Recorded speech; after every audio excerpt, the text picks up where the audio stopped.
cansativo na era da exaustão. Acho que agora foi, gente, desculpa.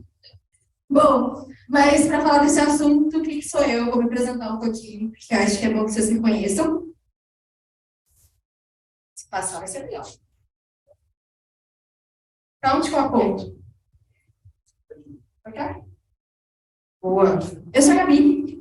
Eu sou social media desde 2017. Eu falo que eu sou creator desde 2020 e criativa desde sempre. Eu sempre trabalhei com criatividade. Eu sempre gostei de trabalhar com criatividade. E eu sempre sofri os efeitos de trabalhar com criatividade. E esses efeitos incluem exaustão por estar dentro de redes sociais o tempo inteiro, ter que produzir conteúdo para redes sociais o tempo inteiro. É extremamente cansativo. Imagino que vocês estejam aqui para ouvir um pouco mais sobre isso também. E parte do meu trabalho é pensar estratégias de comunicação para que elas sejam, além de atrativas, também sustentáveis, para marcas e para pessoas. Eu sou creator da Gabi do Conteúdo, TEDx Speaker, passei por empresas como Letras, o site de letras de música, a Box 824, consultoria estratégica, e hoje eu sou Social Media Manager e Community Lead na Swile Brasil. E também sou mentora da comunidade de conteúdo Michelle. Eu também sou mãe de pet, gente. Eu tive que trazer a minha gatinha, porque assim, essa é a Mara. Bom, mas por que a gente está falando desse assunto? E por que era da exaustão? Quando a gente faz um paralelo, algumas linhas do tempo, antes da pandemia, durante a pandemia, pós-pandemia, a gente tem alguns fatos interessantes que eu acho que é interessante a gente observar. Até 2018, as redes sociais elas eram usadas muito para a gente se conectar com amigos, para expor parte da vida offline, seguir influenciadores.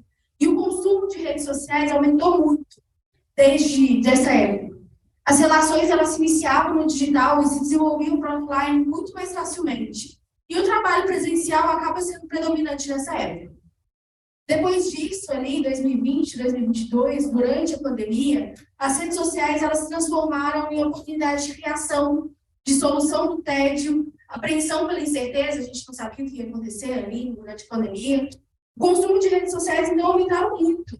Era a única coisa possível, a única coisa que a gente podia fazer era ficar enfiado no TikTok, ou no Instagram, ou flertando mais.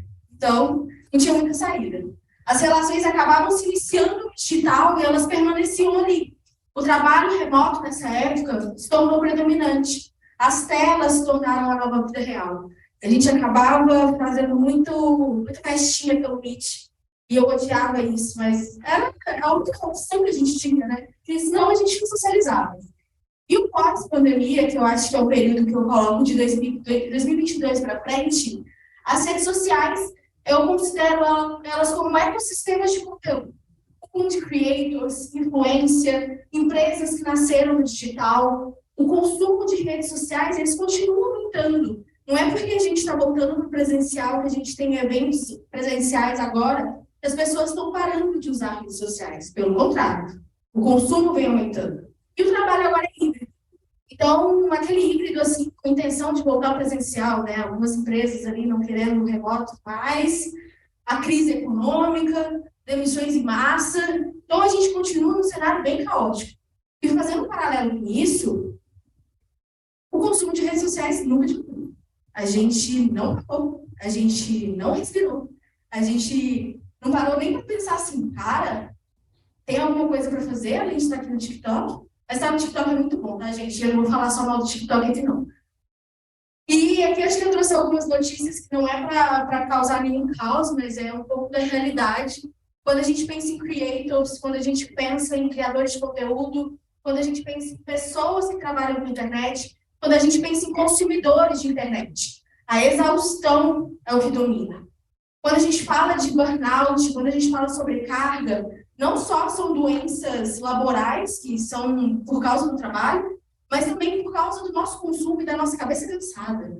Então, é muito importante a gente pensar um pouquinho sobre isso e falar sobre isso. E os efeitos, né, dessa sobrecarga, elas nunca não passaram e a gente ainda não sabe como a gente lida com esses efeitos dessa sobrecarga. Então, tá muito cansado. Vocês estão cansados, gente? Também estou. Mas está todo mundo cansado por diversos motivos, mas quando a gente deita a cabeça no travesseiro e começa a rolar pelo TikTok e acorda no outro dia mais cansado no canto do rio, posso suspeitar que seja por causa disso. Então, trago uma citação aqui de Sociedade do Cansaço, não sei se vocês conhecem esse livro, mas é um livro que eu gosto bastante, que fala um pouquinho sobre a sociedade exausta que estamos vivendo hoje. Hoje em dia, a exaustão não é mais um resultado do excesso de trabalho, mas sim da falta de capacidade de se desligar e relaxar em um mundo que está sempre conectado. Estamos sempre disponíveis, sempre conectados, sempre disponíveis para sermos convocados, chamados ou solicitados. E essa sensação é uma sensação que não sai da gente. A gente está hiperconectado. A gente não está só rolando vídeo no Instagram. A gente não está só indo no TikTok dando uma olhadinha. A gente está conectado o tempo todo. E não é para desesperar, não. Aqui, a ideia dessa palestra é mostrar que tem saída, tá? Então, é importante trazer essa reflexão, e eu gosto de trazer essa reflexão, porque quando a gente não para pensar no nosso consumo, inclusive de redes sociais, a gente acaba sendo dominado por aquilo que a gente consome. Então, por isso que é importante a gente refletir sobre o quanto que a gente consome de redes sociais, porque os eventos não são só do quanto de tempo que a gente passa numa rede social, no feed, mas no quanto que a gente se sente mais criativo, no quanto que a gente se sente mais descansado, com a cabeça descansada. Então, a gente está nessa hiperconexão, não tem como sair dela, pelo menos nada que eu tenha descoberto no momento, mas tem como a gente mitigar esses eventos e tem como a gente discutir sobre isso para trazer um ponto de vista de conteúdos mais conscientes. E nessa hiperconexão, tem um ciclo de hábitos que eu acho muito interessante. Se vocês se identificarem também, eu levanto a mãozinha e eu falo assim, me identifiquei, porque é bem real. O consumo exagerado, que começa ali, eu estou só procurando uma ref, estou procurando uma referência, e a gente passa 4 horas procurando uma referência, 5, 6. Depois eu falo assim, pois é. Depois, meu dia não rendeu nada. Eu só fiquei rolando feed, porque eu estava procurando referência. Então, assim, se eu estava trabalhando procurando uma referência e meu dia não rendeu nada, nossa, que paradoxal, não é mesmo? E a evasão que a gente tem, nossa, eu preciso de detox. Ai, detox, gente. Se suco detox não funciona, imagina o detox de redes sociais.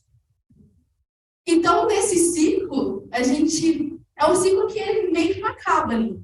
A gente entra ali no consumo, a gente está procurando uma ref, a gente não encontra ref. Depois a gente pensa que nosso dia não rendeu nada. Depois a gente pensa que precisa de detox. Faz o detox, mas o WhatsApp não faz. Como é que faz detox, gente? Não tem como. Não dá para fazer detox se a gente trabalha com redes sociais. Não tem como a gente fazer detox, nem se a gente só consome redes sociais. Então, como que a gente pensa nisso? Como que a gente pensa numa forma mais sustentável de lidar com esse trabalho? E, para mim, existe uma maneira que ajuda a gente a lidar com esse número imenso de informação que a gente recebe todos os dias. E é uma abordagem de produção de conteúdo que valoriza a qualidade e a profundidade, em vez da qualidade, da superficialidade e da massificação. Que é o slow content. E o que o slow content é? Ele é teste de aprendizado contínuo. Quando a gente produz conteúdo, a gente se preocupa em entender todas as etapas de uma produção de conteúdo, os impactos que esse conteúdo causa e o quanto que a gente pode entender se está dando certo, se não está dando certo. A gente muda muito de rota, mas a gente sempre se preocupa em ir passos mais lentos, sem tanta massificação, sem tanto conteúdo diário, sem tanto conteúdo tão curto assim. Talvez o conteúdo nem seja ali no Instagram, talvez o conteúdo seja em outro canal. É pensar também em construção de estratégias de consistência. A gente não pensa no post pelo post, mas a gente pensa no post como a discussão de um todo. O que a minha estratégia de comunicação nas redes sociais diz sobre o conteúdo? O que eu penso quando eu estou pensando em posicionar uma marca, quando eu quero posicionar um profissional? O que eu estou pensando em construir? Não é sobre o post, é sobre toda a mensagem. E também é uma criação mais qualitativa do que quantitativa. Não importa se eu vou postar uma vez por semana, 2, 3 vezes por semana. O algoritmo adora falar que sim, importa, e que a gente tem, quanto mais a gente postar, melhor. É a questão da consistência. Mas dá para a gente criar consistência sem ter que fazer conteúdo todo dia. E eu vou mostrar para vocês como. E o que o slow content não é? fazer detox. Então, eu sinto muito que aqui não vai ser uma recomendação fazer detox, porque detox não funciona, não tem como, a não ser que você se isole por um mês, no meio do mato, sem internet, você vai voltar descansado. Mas você vai ficar com aquele fomo, aquele medo de, tipo, cara, eu perdi, o que eu perdi durante esse mês? Então, detox não adianta. Também não é sumir, não postar nada. O que a gente quer, a gente trabalha com conteúdo, a gente precisa criar conteúdo. Mas dá pra gente criar conteúdo de um jeito diferente. E aqui é autocrítica, tá? Porque eu sou uma criadora de conteúdo que posta muito pouco. E eu posto muito pouco porque eu sou cansada, eu sou CLT, gente. Ou eu sou CLT ou eu sou criadora de conteúdo. Os dois, não tá dando muito certo. Mas me sigam porque tem conteúdo nos stories. E desistir da profissão também não é. Não é falar assim, a gente não vai ser mais social media, não vou criar conteúdo, não vou fazer outra coisa. Também não é. O slow content, ele realmente é uma estratégia de conteúdo e que, se pensada de uma forma estratégica, onde a gente entende que o conteúdo ele é parte de um objetivo muito maior, ele é parte do todo, dá muito certo. E aonde que o slow content entra? Ele entra aqui, na parte do consumo. Porque não adianta a gente tentar parar de ficar conectado. A gente precisa pensar numa redução de danos. Não sei se vocês conhecem aquele documentário, na época que ele foi lançado, ele ficou bem famoso, que é o Dilema das Redes, da Netflix. E tem uma citação dele que me marca muito, que eu sempre lembro dela, que a única coisa que, além de drogas e tudo mais, tratam pessoas como usuários, são redes sociais. Isso é bem forte, né? Eu fico arrepiada quando eu falo disso. Então, se a gente é usuário de algo que vicia, como redes sociais, a gente tem que pensar numa redução de danos. Assim como a gente pensa no uso de drogas ilícitas e coisas do tipo. Como que a gente reduz os danos no consumo de internet? E aqui, vou falar com vocês como a gente faz isso, em 5 formas de aplicar o slow content no dia a dia criativo. E o primeiro deles é o que eu mais gosto, todos são dicas muito boas, mas criar um conteúdo que ele é pró-comunidade e não pró-algoritmo. Porque a gente fica pensando, a trend do TikTok, o que está bombando agora? O que eu tenho que fazer para viralizar? Mas, gente, isso é um post pelo post. Você pode viralizar hoje e amanhã você ser completamente esquecido. Então, quando a gente pensa no conteúdo para a comunidade, a gente se pergunta, porque em vez de se perguntar o que está bombando, qual é a trend do momento, a gente se pergunta de que maneira eu posso me conectar com a minha audiência, de que forma eu quero me conectar com ela, como que eu quero que minha audiência me veja. Assim fica mais fácil a gente pensar no conteúdo que agrade essa audiência e que ela volte ali, ela me reconheça, que ela tenha uma relação comigo, e não só uma coisa que ela me viu ali na For You do TikTok, gostou do que viu e talvez nunca mais me veja. Pessoas confiam em pessoas. Então, quando a gente pensa no algoritmo, o algoritmo ele não é uma pessoa, gente. O algoritmo, para mim, ele é o vilão do videogame. Porque a gente não sabe direito como a gente luta contra ele, a gente sabe que ele atualiza a todo momento e ninguém conta pra gente o que atualizou. A gente tem que descobrir. Eu lançou uma funcionalidade nova. Beleza. Mas se essa funcionalidade nova jogou minha visualização de stories de 500 para 5, ninguém me fala por quê. Então, para a gente não ficar refém, a gente tem que conhecer pessoas. E pode parecer um pouco clichê, mas eu gosto de trazer esse clichê de pessoas confiam em pessoas porque é muito real. E um exemplo disso é a Bonita de Pele, que eu estou trazendo cases aqui, não necessariamente eu fiz parte, mas que eu venho acompanhando e que eu acho que não necessariamente seja um exemplo de slow content, mas é um exemplo de comunidade. Que eu acho extremamente interessante, que é a maior comunidade de experts de beleza. E quem são os experts de beleza? Pessoas que fazem reviews de skincare. Porque pessoas confiam em pessoas, então eu vou confiar no review da minha amiga que está falando sobre um produto específico e não uma marca ou talvez um influenciador falando que o produto é ótimo. E às vezes o produto não tem nada de ótimo. Então, quando a gente pensa em comunidade, a Bonita de Pele, ela tem um grupo no Telegram, que é um grupo extremamente movimentado, que as pessoas estão o dia todo falando de skincare, o dia todo falando de produto, e elas têm produtos também curados por essa comunidade e que acabam fazendo um ecossistema de conteúdo que não necessariamente depende do feed. O feed ali está muito bem trabalhado, tem vários conteúdos, mas se o Instagram da menina de pele cair, ele continua existindo. E continua existindo tão forte como nunca. E esse é um exemplo que eu gosto de trazer por isso. Porque é um conteúdo que é para a comunidade, que acaba priorizando canais que nem sempre são os tradicionais, mas que também estão ali. Então, a sua estratégia pode ter um Instagram, ela pode ter um TikTok. Mas o que faz as pessoas entenderem a sua marca, ou entenderem o seu conteúdo, como conteúdo de comunidade? Então, é essa a provocação que eu quero fazer hoje. Em segundo lugar, expandir seus canais de atuação é muito importante. E a diferença do que é fast e do que é slow é você escolher construir sua audiência em mídias mais lentas. Você não precisa estar no Instagram. Você talvez pode estar no Instagram ali com um post por semana, com um post a cada 15 dias, nos stories de vez em quando, mas você é, tipo assim, sensacional no LinkedIn. Ou você tem uma newsletter que as pessoas adoram ler a cada 15 dias.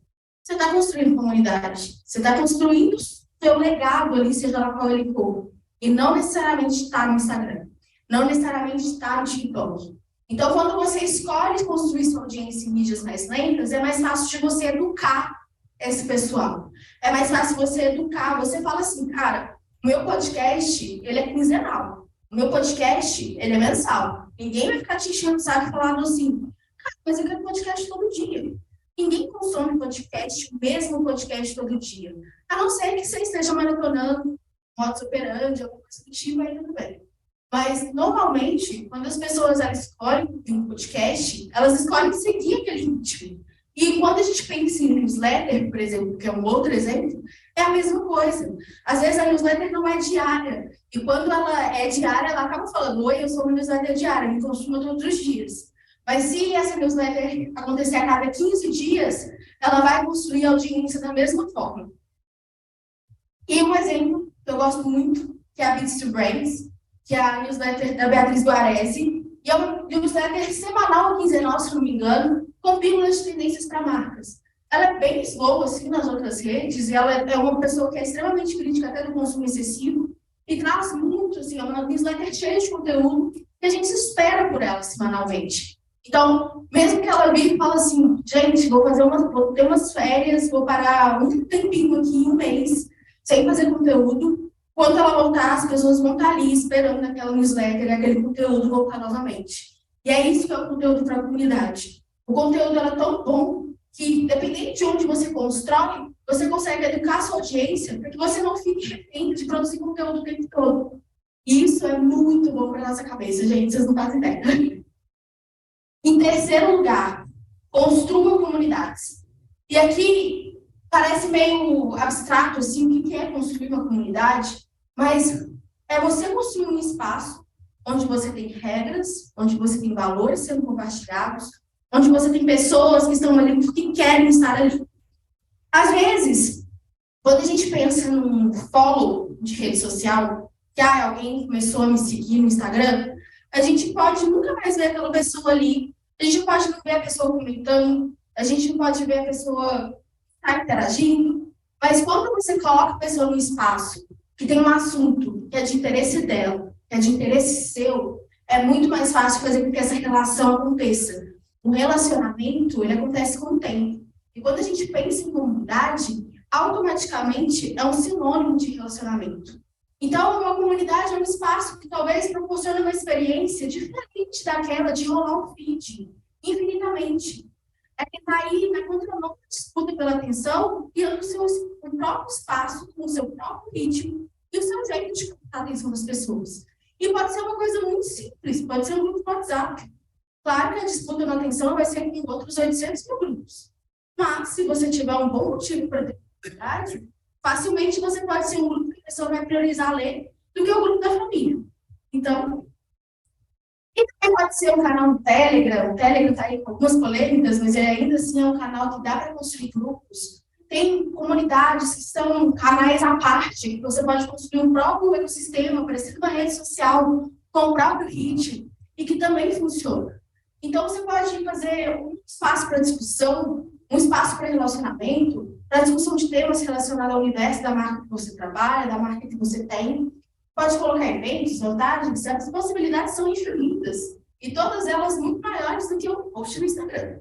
Então, é sempre isso que eu estou reforçando aqui. A gente consegue olhar para um ecossistema de conteúdo como algo muito maior do que redes sociais, como o Instagram e como o TikTok. A gente consegue pensar em várias outras alternativas. E eu gosto de falar que a comunidade é o seu lugar especial para pessoas especiais. Não sei se vocês vão pegar o meme, mas eu tive que dizer.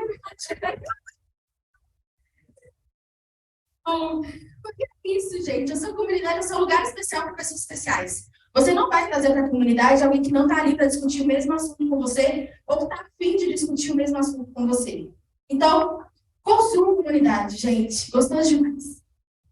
E o exemplo é o ClubShare, que sou clubista, sim, porque eu trabalho no ClubShare. Eu sou líder da comunidade de conteúdo do clube. E ali é um canal que não é WhatsApp. Tem no WhatsApp também, mas ali é um site, é o próprio ecossistema, que tem os grupos do ClubShare, e também tem um fórum de discussão onde as pessoas falam sobre os mesmos temas. Está todo mundo ali aprendendo sobre marketing, aprendendo sobre conteúdo, sobre redes sociais. Então, as pessoas elas estão ali engajando, estão perguntando, tirando dúvidas, e eu estou ali produzindo conteúdos também. Não produzo conteúdo no meu Instagram, mas eu produzo conteúdo no ClubShare, então fica aí a dica. E ele se posiciona em uma rede social de educação, o que eu acho muito legal e muito sensacional, porque é uma opção diferente de rede social. A gente tem ali um feed que ele acaba. As pessoas estão ali produzindo conteúdo, elas estão ali pedindo ajuda, mas acaba ali, está ali naquele mesmo espaço. A gente não está disputando atenção com outros milhares de feeds. Então, isso acaba sendo muito confortável. No momento que eu entro no ClubShare, é o momento para entender o que estava acontecendo ali, o que as pessoas estão perguntando, o que eu posso ajudar, o que eu posso responder. Então, acaba sendo um ecossistema de troca, de integração muito rico. Então, eu gosto muito de pensar em lugares onde a gente consegue fazer isso, a gente consegue proporcionar uma experiência diferente e proporcionar algo que seja diferente ali da rolagem de vídeo de redes sociais. E pensando e trazendo um pouquinho sobre isso, uma comunidade não é sobre você, tá? Então, assim, pode ser que o assunto que você goste seja algo que esteja na sua comunidade, mas ela precisa ter um objetivo. Ela precisa ser sobre valores que são compartilhados e conexões que vão além de uma marca, que vão além de um conteúdo. Então, eu não vou fazer uma comunidade só porque eu gosto de... Assim, pior que é esse caminho mesmo. Se uma comunidade, às vezes são fãs, uma comunidade de fãs é uma comunidade. Então, são assuntos compartilhados, são coisas que as pessoas gostam de conversar, gostam de discutir. E você pode ser uma pessoa que fomenta essa discussão. Quando eu penso numa estrutura de comunidade, eu tenho exatamente esse diagraminha, assim, como na minha cabeça. A gente pega pessoas, a gente pega quais são os valores delas, os temas que são relevantes, quais são os benefícios que elas têm por estarem ali naquele espaço, proporcionar um espaço seguro para que essas pessoas se sintam confortáveis em discutir e abrir o coração, porque a ideia de uma comunidade é que seja um espaço confortável para que isso aconteça, e a sua marca entra como promotora dessa experiência. A sua marca, ela não está ali só falando dela o tempo todo, a sua marca não está ali falando como o produto dela é sensacional. A sua marca está ali promovendo uma experiência para juntar pessoas que compartilham um valor, que compartilham um assunto em comum e que querem dar vazão ali no que está na cabeça delas, querem discutir, querem reclamar, querem elogiar. Então, a sua marca entra como isso, como promotora dessa experiência. Em quarto lugar, reciclagem é bom até nos conteúdos, gente.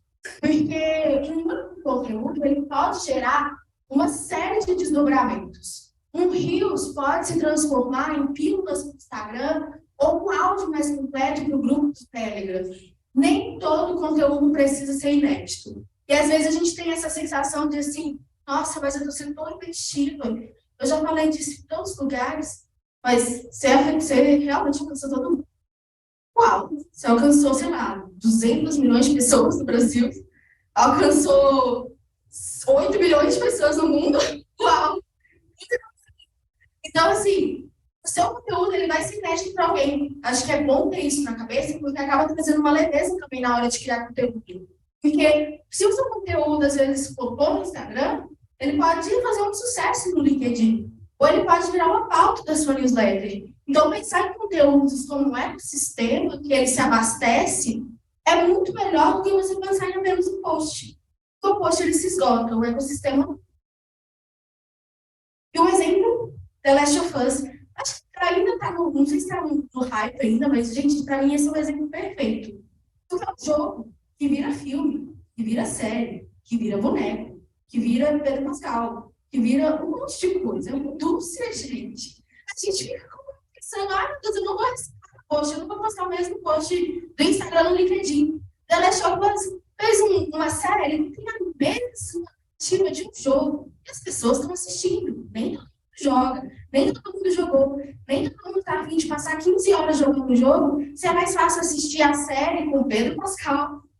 Pedro Pascal. E ainda conseguir se entreter ali na frente da TV assistindo um pouquinho. Então, sempre vai ter uma versão do seu conteúdo que serve a outras pessoas. Seus conteúdos inéditos podem, não tão inéditos na sua cabeça, podem ser super inéditos e inovadores para outras pessoas. Então, pensando aqui no exemplo, lógico, é uma indústria do entretenimento, mas pense no seu conteúdo também, que é mais ou menos a mesma lógica. E, por último, porque a gente está muito ansioso e a gente quer tudo para ontem. E eu acredito que muito disso vem com o tanto que a gente está ali naquele ritmo de rede social. Vídeo de um minuto é muito longo, gente. Muita coisa. Em, sei lá, 2017, eu achava legal ter vídeo de 10 minutos no Instagram. Se eu botar um vídeo de 10 minutos no Instagram, ninguém vai ver. Agora, se eu for para o YouTube e tiver um criador de conteúdo que está falando horrores, um vídeo de 40 minutos vocês podem ser interessante. Deixa lá rolando. Ou podcast de 1h30, gente. 3 horas. 3 horas, a gente está ouvindo. Então, não se preocupe, a questão de tempo, ela varia para onde você decide ativar a sua comunidade, ativar seus conteúdos. E experimente, 10 a 1 minuto. Se você se sente mais confortável falando em 5 minutos, esses vídeos de 5 minutos. Pode ter certeza que tem. E assim, da editoria, testar algo novo, com medo de não dar certo, porque se dá certo também é extremamente relativo. A gente fica muito apegado a essas métricas do tipo, ai meu Deus, eu tive 500 likes. Gente, as pessoas compram likes ainda. As pessoas compram seguidores. Coisa que dá para comprar, não é uma coisa que a gente deve levar tão a ferro e fogo. Porque a gente conquista um like, mas é mais difícil ainda conquistar uma pessoa que compra de você, que ela comenta seus conteúdos, que ela fala que gosta de você, que ela te chama no direct para falar que você não tem. Gente, isso é muito forte. Então, quando a gente pensa ali nessa experimentação, se joga. Eu gosto de pensar que, assim, eu comecei a criar conteúdo em 2020 e eu parei em 2021, porque eu barratei. Mas eu continuo ali criando conteúdo do meu jeito, experimentando, pensando em outros canais e trabalhando com CLT, então eu estou aprendendo aqui também como criar outras formas de criar conteúdo. A vida acontece no offline e a gente tem que trazer essa reflexão de que a vida acontece no offline para nossa cabeça, para o nosso coração. Tem um meme que eu acho bem engraçadinho, que é, se esse problema sair do Twitter, ele ainda vai ser um problema? É a mesma lógica. Se eu não publicar no Instagram e, sei lá, viver minha vida, isso vai ser um problema? Talvez não. Mas a gente entende aqui como criação de conteúdo como trabalho, talvez seja um problema, mas o problema é que sim, a gente pode libertar, a gente pode pensar em outras alternativas, a gente pode pensar em outros canais, outras formas de gerar impacto, que não necessariamente significa que você vai passar horas e horas a fio criando conteúdo para uma outra rede social. E também ter essa clareza de que tudo é momentâneo. Tudo muda o tempo todo. Se o algoritmo, que é o algoritmo, adora mudar toda semana, adora jogar os alcance dos stories para 500 a 0, de um dia para o outro, por que a gente não pode mudar? Por que a gente não pode decidir testar outra coisa, decidir experimentar outra coisa? E é muito importante ter isso em mente, que nós somos responsáveis pelo impacto que a gente quer gerar, nós somos responsáveis pelo conteúdo que a gente produz, e também a gente é responsável por nós mesmos. Então, se a gente quiser escolher ter um ritmo mais leve e puder fazer isso, é mais do que recomendado, é muito... Nossa saúde mental agradece bastante. E um exemplo sou eu, como eu já disse. E eu acho que nesses 2 anos que eu estava criando conteúdo, antes de parar totalmente, eu testei muita coisa. Eu sempre ia meio que na contramão das trends, porque eu nunca fui do tipo que dança, eu nunca fui do tipo que fala demais em vídeo, eu sempre fui do tipo que eu gosto de ser meio designer, assim, e eu não sou designer, mas eu gosto de testar. Eu gosto de ilustração, eu gosto de arte, eu sempre tentei trazer isso para os meus conteúdos. E é uma coisa que eu gosto de fazer até hoje, mas eu entendo que não é uma trend, não é uma coisa que talvez as pessoas vão compartilhar e isso vai viralizar horrores. Mas é uma coisa que me faz feliz. E eu entendo que eu impacto meia dúzia de pessoas, e essa meia dúzia de pessoas está ali comigo, independente do que eu faça. Independente se eu sumo por um mês ou sumo por um ano. Eu sempre quando eu sumo minha vida, e as pessoas falam, te espero, tá? Então, assim, é muito legal a gente pensar numa construção que é a longo prazo. Eu estou há 2 anos produzindo conteúdo e eu não estou nesse. Eu acho que assim, eu estou no início da minha jornada ainda. Então, eu acredito que daqui a 6 anos, talvez eu esteja aqui falando de novo, mas uma outra coisa, um outro assunto, mas uma coisa que eu não deixo de acreditar é no poder do conteúdo consciente. Porque a consciência é nossa, gente. E a consciência da gente entender que a gente pode ter um trabalho criativo nas redes sociais, que também respeite a nossa saúde mental, é primordial. E aqui eu estou falando de coisas que realmente fazem sucesso, gente. Estou falando de outros cases, de coisas que são, assim, um estouro. Tem pessoas assistindo, comprando o tempo todo. Mas não necessariamente é sobre o post, mas sim sobre uma estratégia que ela é construída a longo prazo e que, sim, se for olhado com esse viés de saúde mental, de descanso, de talvez até um pouco mais de lentidão, pode também dar certo. Essa aqui é a frase que é aquela assim, tira foto, posta no Instagram e me marca. Então, assim, gente, isso aí. Porque slow content é uma estratégia que demanda tempo e paciência. E isso é muito real e acaba sendo meio delicado falar isso em ambientes de trabalho como publicitário que demandam rapidez em tudo. Mas aqui é principalmente se você tem poder de escolha, se você consegue escolher ou se você consegue defender estratégias que acabam são um pouco mais lentas e acabam sendo mais processuais, pode dar certo. Por quê? Os resultados são duradouros e eles não vão desaparecer após o fim de uma trend no TikTok. Então, só de ter esse parâmetro assim, se a trend passar, o meu conteúdo ainda vai ser relevante? Se a resposta for sim, seu caminho está bem certo. E é isso, gente. Obrigada.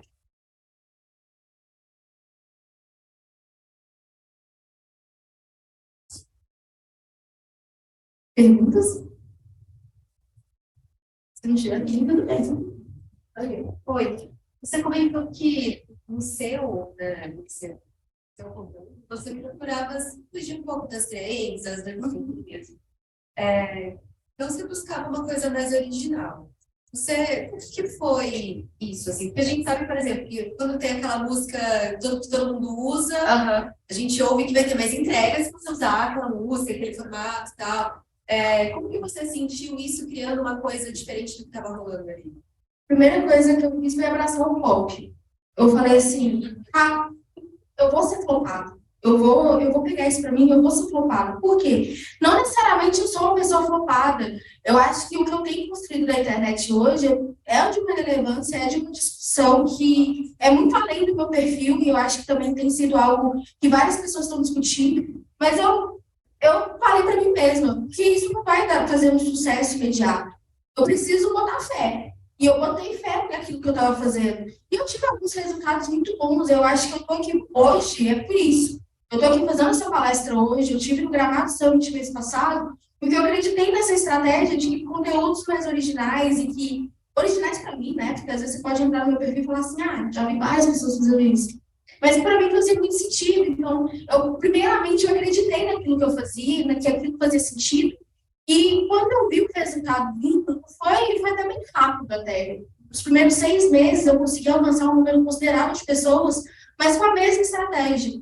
Porque, claro, você vai, aquele teste and learn, assim, de testar e aprender, ele tem que ser contínuo. Da mesma forma que eu fiz um post de uma forma, eu tenho que fazer ele de uma forma um pouquinho mais diferente e entender como a minha audiência reagir àquilo.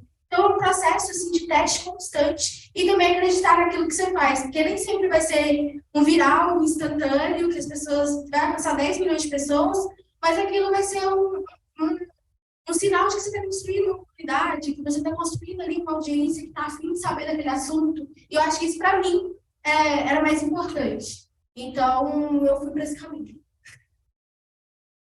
Gabi, eu queria, na verdade, um ponto de vista seu. Por exemplo, quando eu estou falando de uma marca que tem uma audiência maior no YouTube, você considera importante que essa marca esteja presente em outros canais também, em outras redes sociais, por mais que de uma forma mais tímida, que a audiência não seja grande aqui, mas você acha que é importante estar em tudo? Eu acho legal porque pode ser um direcionador do canal. E aqui a parte do reciclar conteúdo, ela é rei, assim. Você tem um conteúdo massa no YouTube, você vai fazer cortes dele para todas as outras redes sociais.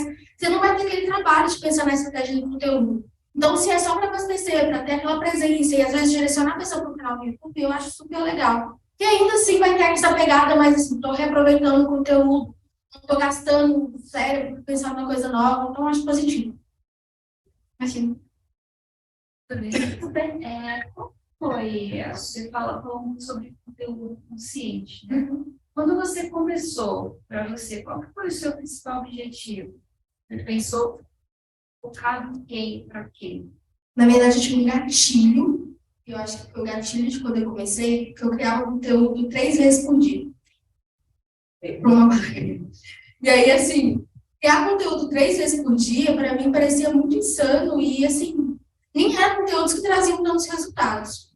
E aí, acho que quando eu comecei com um canal de branding, não era Gabi do conteúdo, era tipo, Flor Branding, era um negócio assim. Eu queria trazer um pouco mais sobre construção de marca dentro de redes sociais, como um hobby. Só que aí eu estava tão desgostosa de criar conteúdo 3 vezes por dia, que eu comecei a criticar isso. Eu vi que fazia sentido, e esse movimento começou a surgir de várias pessoas, de documentários, questionando conteúdo e consumo de redes sociais. A partir daí, eu comecei a pesquisar sobre esse assunto e eu acabei direcionando o meu conteúdo para isso, para como criar conteúdo de uma forma mais consciente que acaba sendo mais efetiva mesmo. Porque, às vezes, o meu conteúdo, que ali tem uma duração de 24 horas no Instagram, eu coloco no LinkedIn e ele fica uma semana rendendo super. Então, por que testar isso para outros lugares, para outras marcas? Por que não trazer isso para outras realidades? Porque eu acho que também se aplica. Então, acaba que eu encontrei pessoas desse mesmo caminho, que também eram pessoas que já estavam muito cansadas, ou que se sentiam pressionadas a criar conteúdo constantemente, e às vezes era uma pressão daquela mão, assim, que controla tudo, chamada Mark Zuckerberg. Então, acho que a ideia a partir daí acaba sendo sustentada, porque hoje eu estou vendo muita gente cansada, e eu também continuo cansada. Então, é muito bom trazer essa discussão e continuar falando sobre isso, e também não esquecendo que pessoas que trabalham com redes sociais precisam entregar conteúdo. E existe uma forma de entregar conteúdo assim. Eu acho que é isso. Obrigada. Obrigado. Tudo bem? Tudo bem. Deixa eu te perguntar uma coisa. Para uma empresa que não tem uma rede social, onde que você aconselha abrir esse caminho? Uma empresa que não tem rede social, mas ela tem clientes. Clientes. A empresa minha, tá? Uhum. É um atacadista que produz para laboratório. Só que ela é uma empresa restrita a grandes distribuidores. Então, eu distribuo para grandes empresas, né, para grandes hospitais. E o que acontece? Eu quero expandir a minha rede de distribuição para pequenas clínicas, né? Só que a gente não tem rede social, não tem nada. E seria um caminho. Um caminho que eu acho assim, interessante, se você tem contatos com pessoas muito específicas, que acabam ali que o seu assunto principal vai ser essa distribuição. Um grupo no WhatsApp para discutir ali o que está rolando, ou alguma novidade, alguma condição especial para esses clientes, pode ser um caminho legal de começar. E talvez daí pode vir também dessa necessidade desse grupo, ter ali um canal no Instagram, que você está entendendo que tem alguma coisa vindo, que tem algum assunto ali populando e tudo mais. Eu começaria por um grupo no WhatsApp. Porque se você tem um contato constante com essas pessoas, pode ser que as pessoas tenham essas dúvidas. Essas dúvidas podem estar direcionadas ali nesse canal do WhatsApp, ou canal do Telegram. E aí, depois, assim, eu acho que uma coisa que é bem legal desse processo de comunidades é o que vem. Às vezes vem pessoas ali com dúvidas muito específicas que pode virar um post no Instagram. Então, acaba que você encontra forma de alimentar outras redes sociais partindo do início. Eu, se fosse você, eu começaria por um grupo, assim, de reunir essas pessoas, entendendo que talvez elas tenham ali interesses. Mesmo que o interesse seja na sua marca, no produto, é um interesse em comum que pode ser legal compartilhar alguma coisa. Então, eu acho que é isso. Imagina.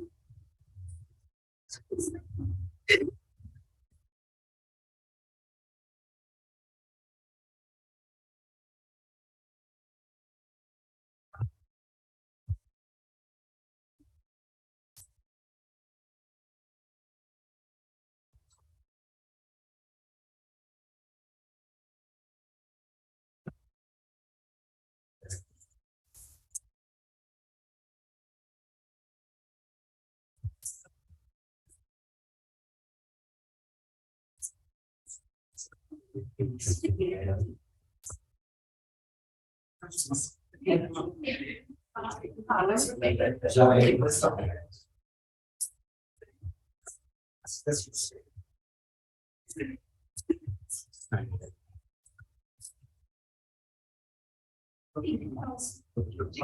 Uma barata que é calada. Nossa. Nossa.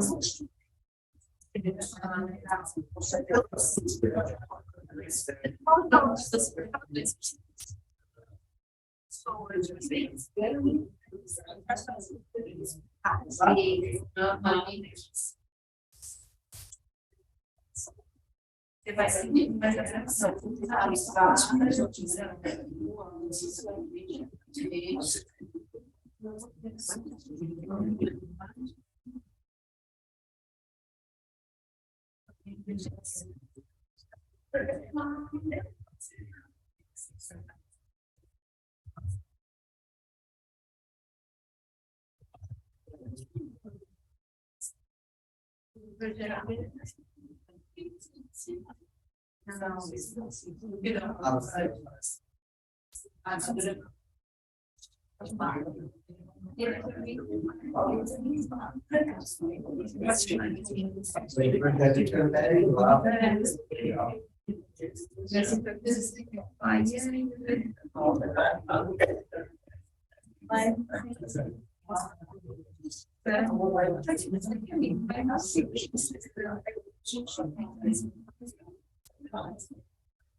pessoal da